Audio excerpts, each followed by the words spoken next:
কষ্ট খুব অনেক বাড়ি গেছে।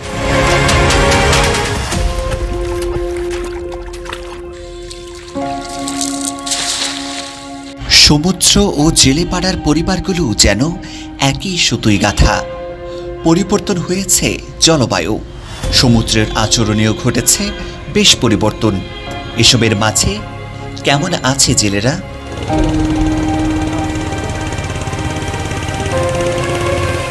জলবায়ু পরিবর্তনের ফলে দেশের উপকূলীয় জেলেরা সবচেয়ে বেশি ঝুঁকির মধ্যে আছেন।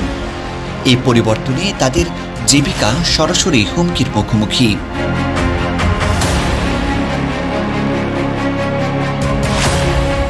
আমার নাম মোহাম্মদ আরিফুল ইসলাম, কক্সবাজার স্থান। ছোটোবেলা থেকে জেলের সাথে অ্যাডজাস্ট জেলের কাজ করি, জেলের কর্ম নিয়ে চলি। আমাদের প্রায় পরিবার জেলের সাথে জড়িত। আগে অনেক মাছ পাইতাম, এখন কিন্তু সারাদিনও মাছ পাওয়া যায় না। এই ছোটো বুড়ো অনেক মাছ ছিল আগে, এখন ছোটো বুড়ো পাওয়া যায় না। বড় বুড়ো ছিল অনেক মাছ, বড় বুড়ো পাওয়া যায় না। আমরা জাগি জাল নিয়ে মারতাম আগে, কোপে 2 কেজি 2.5 কেজি এইরকম মাছ পাইতাম। এখন সারাদিনে আধা কেজি পাওয়া যায় না, এক পাওয়া পাওয়া যায় না।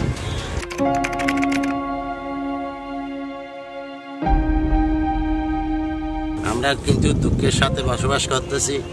এই বছরে 6 বার 7 বার আমাদের দুর্যোগ হয়, দুর্যোগ মোকাবিলা করতে হয়। এই নিয়ে একটা কষ্ট। আর আমরা জেলের সাথে জড়িত, তারপরে মাছ নাই, মাছের অভাব, ইনকাম নাই, সংসার আমাদের চালাইতে খুব কষ্ট হচ্ছে।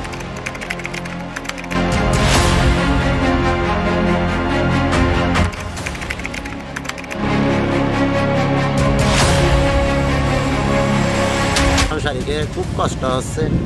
আমাদের ছেলেবেলে লেখাপড়া করার জন্য টাকা আয় রোজগার কমে যাচ্ছে, লেখাপড়া করাতে জন্য খুব কষ্ট হচ্ছে। এক সময় আমরা এমন মাছ পাইতাম, আমরা সাগরে যদি জাল ফেলাই এবং বসাই, আমাদের মাছ অনেক অনেক অনেক প্রচুর পরিমাণ আমরা মাছ পাইতাম। এখন সারাদিনও আমরা 1 পাওয়া মাছ জাগি জাল দিয়ে পাই না। 10 দিনও ডিঙ্গি জাল দিয়া আমাদের সংসার চালার মতো এখন এই আগের 4 ভাগ করে 1 ভাগ এখন মাছ পাওয়া যাচ্ছে না। তাই বলি আমাদের কষ্ট খুব অনেক বাড়ি গেছে।